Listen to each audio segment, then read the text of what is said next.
We are Steven and Jill. Together, we've been buying and reselling land since the 90s. Our data-centric approach leaves our buyers asking, how can you sell it so cheap? Here on the Land Academy Show, We answer that and more. Steve and Jill here. happy holidays. Welcome to the Land Academy Show, entertaining land investment talk. I'm Steven Jack Butala. And I'm Jill DeWit, broadcasting from sunny Southern California. Today, Jill and I talk about the people who create change are overwhelmingly more content. I read an article a couple of days ago. I don't know if you call it article anymore. What do you call it? A piece. That's true. It was by a pretty... I think it's still an article. It was like CNN or something. It was a credible source that somebody did a study. And I'll talk about it more in the content of the show, but people who make some serious change in their life end up happier, a lot happier. And what better time to make change when the world's on fire right now? That's true. Oh, boy. Before we get into it, let's take a question posted by one of the members on the landinvestors.com online community. It's free. Lucas wrote, "Hi, folks. Land Academy posted an ad on Instagram today about assessed value. I have a question about the usefulness of assessed values when pricing a mailer. I understand that the assessed value doesn't reflect the actual retail value of a property. However, does it make sense to use the assessed value as an indicator when the property doesn't fit the normal data? Yes. For example, This is a very good question. imagine a scenario where a bunch of properties have an assessed value of $30,000 to $40,000 with retail values close to $100,000. Excellent example. Most of them are wooded and undeveloped. Then I see one property with an assessed value of $400,000. When I check it out, I can see that it's cleared, there's a road, and it's in a high-end neighborhood with an excellent view. This makes me think that the assessed value can at least help me distinguish between the extreme spectrums of a given county. Very valuable versus very useless. So I'm thinking, can I use this column to manage the outliers in my data set and hopefully get more accurate and a precise mailer? Does this make sense? Who's this, Lucas? Lucas, you're 80% of the way Oh. there. So let me clarify what he's saying. You take a data set. It's got, what did he say, $30,000 to $40,000 retail values. This is not a, let's say there's a real consistent assessed values of $30,000 to $40,000 with retails of $100,000. But this is long after we've gone through the process of collecting data on for sale and sold property in the area. And picked the county. So now in we're a getting perfect, down. in a perfect world, the assessed values would be consistent with the price per acres, and you would look down a data set of, let's say, I don't know, I'm going to just use an example, 1,000 lines of data, and everything's peachy. It's like, oh, it all ties, it's great. And then at the top, there's properties that have an assessed value of 0. A bunch of them. Mm-hmm. Why? Because they're probably nonprofit properties. And then at the bottom, there's assessed values. I'll use here's numbers, 400, 500, 600,000, but they're all the same county, same APN scheme. What the hell? They're outliers. Mm-hmm. They're data exceptions. In the world of data, that's what they call it. So what do? Do you increase your price per offer on that, like you suggest? No. What you do is you lop them off your data set because it's screwing up your averages.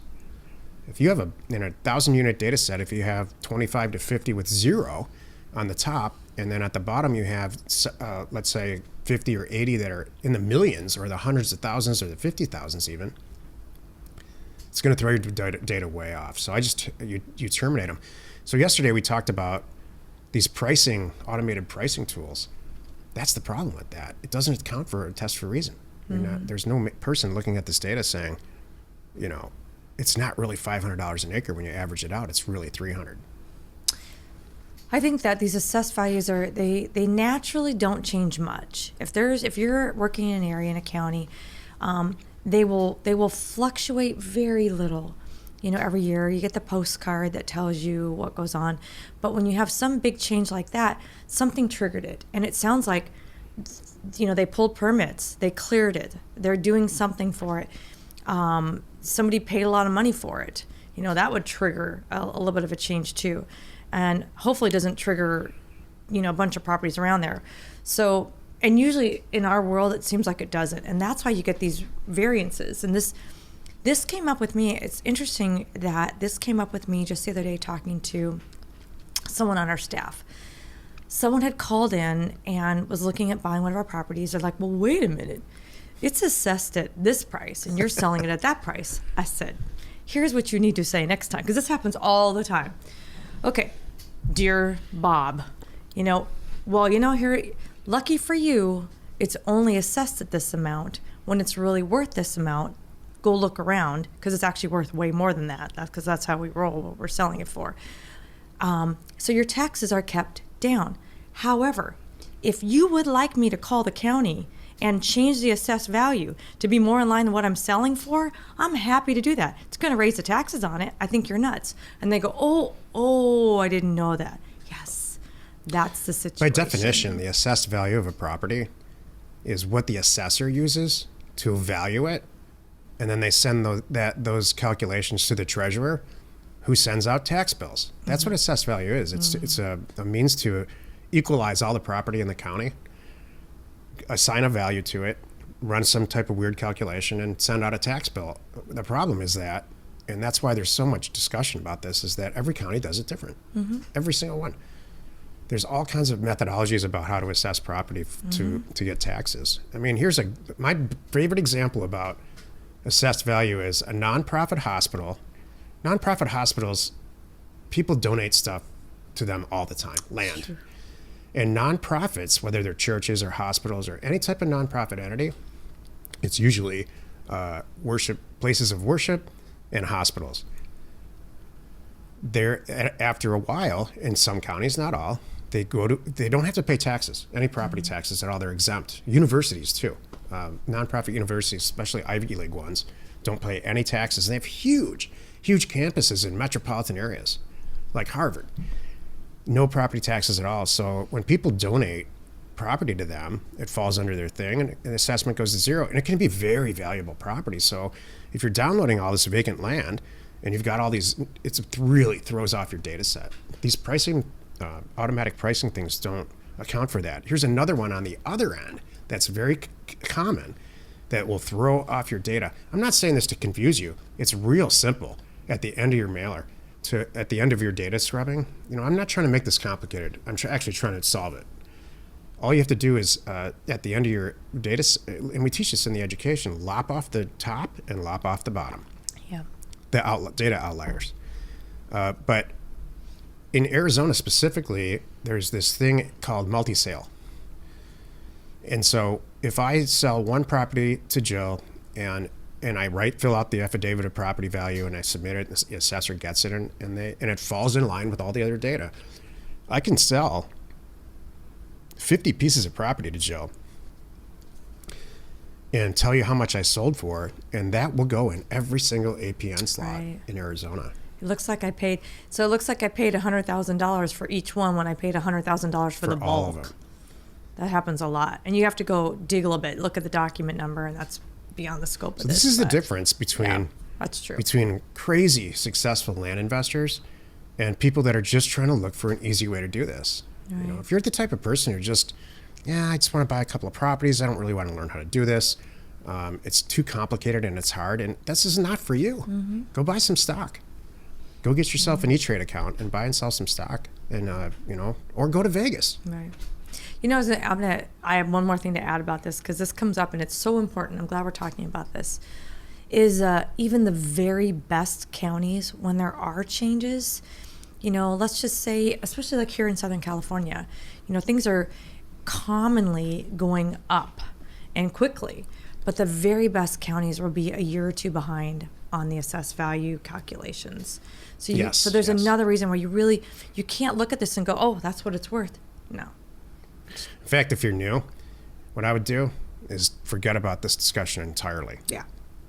Assessed what? There you go. Yep. That's what you should be saying. We assess this. That's it. This was a huge topic right in the beginning, and the beginning of Land Academy for Jill and I. There's 3 or 4 topics like this, and we learned, this stuff Jill and I already knew, but it didn't make it into our original education. Yeah. And so we would have people coming back saying, well, why don't we just do it this way? Like a lot. Yeah. And so we haven't talked about it in a while. Price it's it based on the second nation to assessed us. value, because Yeah. that's so wrong. Yeah. Hey, the last thing you want to do is waste money on a mailer because it's way too expensive. And Yeah. so just forget about this. Our education addresses it all. Yep. Today's topic, people who create change are overwhelmingly more content. This is the meat of the show. This is Steven's Psychology Week. It's called Success Week, actually. Oh, is that what it's called? Yeah. Right. I like Psychology Week. This is Get in Your Head Week. I read a study that just got released. Some university interviewed a ton of people. They asked them if they it was a pretty simple study. They asked them if they wanted to make some serious change in their life. Of course, everybody says yes. Go ahead. Yeah, everybody says, oh, yeah. Of course. Always. And they asked them to flip a coin, and they're going to make that change or not. And they flipped a coin, and the people who got heads were asked to make the change, and the people who got tails stayed the same. And the people who got heads at the end of the whole study were by leaps and like 68% more happy and satisfied and really glad that they made the change. And so I'm really paraphrasing or slimming this down. You should actually, if you're interested in this, please Google it. And you can, but that's something that I've known all along. Change is hard. Making a career change, I'm doing this because it's late December. And everybody, there's a whole January New Year's resolution. It's just a restart, especially who Especially among this us doesn't want to get out of 2020? Exactly. So now's the time to make some major, major change, whether it's a career change or swapping out a spouse, however that works for you. The biggest changes that I made and the most painful changes in my life were relationships. I never struggled that much with careers and money or kids.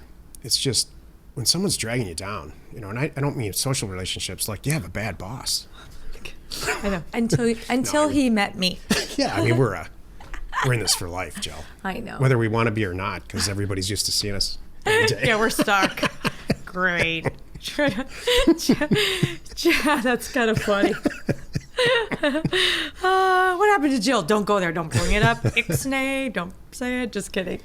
No, what's interesting is we talked about this in my women's group, my women land investors group. We talked about we know it needs to happen. Okay, there's two things I want to talk about. Some people can do it, some people can't do it, and I don't understand why. Well, actually, I do, but I wish there was a really easy way to, that you could make it happen. You could, I don't know.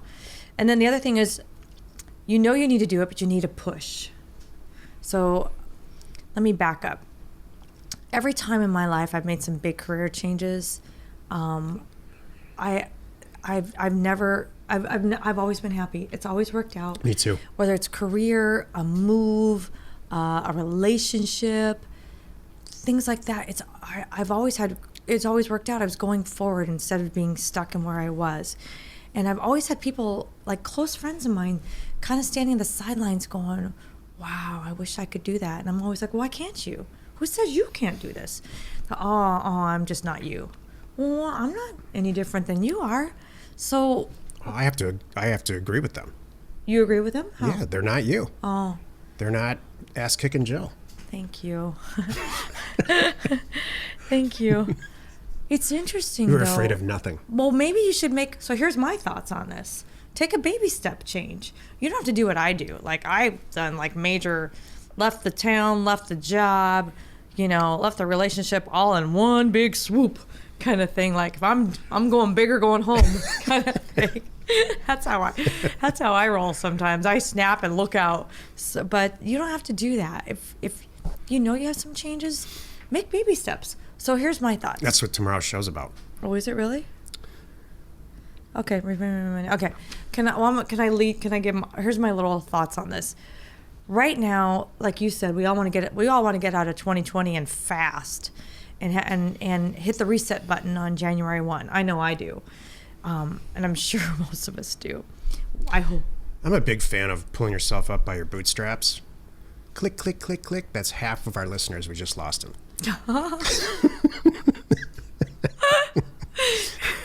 You're going to give everybody a lecture? Yep. Oh, okay. And it's like 2 sentences. Just get to know yourself. If you if you look back, however old you are, and not super young, but if you're older and you're like looking back and saying, yeah, I'm really happy. I'm happy. I don't want to change anything. I'm good. Yeah, my job sucks, but I'm not moving. I'm not going to change anything. I'm not going to do it. This is not for you. And I don't mean Land Academy. I mean just this whole show and everything. You know, this is about making swooping, big, positive changes. Maybe that's why you're here. For your family. Well, that's what I mean. If they're here and they want to change and they're saying, you know what, maybe I didn't, this is probably not the right thing. Yeah.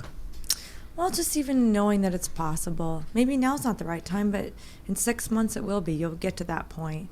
My concept I want to share is, if you can't make a big change, I totally get that. That's crazy and scary to some people. I understand. Make a little change. What's something you want to? You want to go down the path of having. How about this? Here's a change I think a lot of us want to make. I do not want to be dependent on somebody else. Period. I don't know anybody that doesn't. I think this is a huge change, but okay. I know, but that's where you are, but you're like, well, I'm not going to quit my job tomorrow and import stuff from China and start a little web company or something. I'm not, and I don't want you to do that. This is fascinating. Go ahead. Yeah. What little change could you make then? Start researching what makes sense to you. You have, and number one, start allocating some time to do this. You have your 40-hour-a-week job. You have your family and your other obligations. She's about to yell at me. She's just about to say, hold on. Yeah. You know how when you live with somebody for a long time, it's like, God, I know what's coming. No. That's what I just, like, the hair stood up on me. Change number one is you need to ice out the time. You need to ice out time, and it's probably going to be getting up at 5 in the morning. I don't care. There's something like that. So from 5 to 6 in the morning is your time to think about and start planning for a change. So number one, get used to getting up early. Change number two, start researching some things. Change number three, start getting educated on whatever you think it is. And then change number four, start doing it on the side. You could do all this between 5 and 6 in the morning, and I'm not kidding.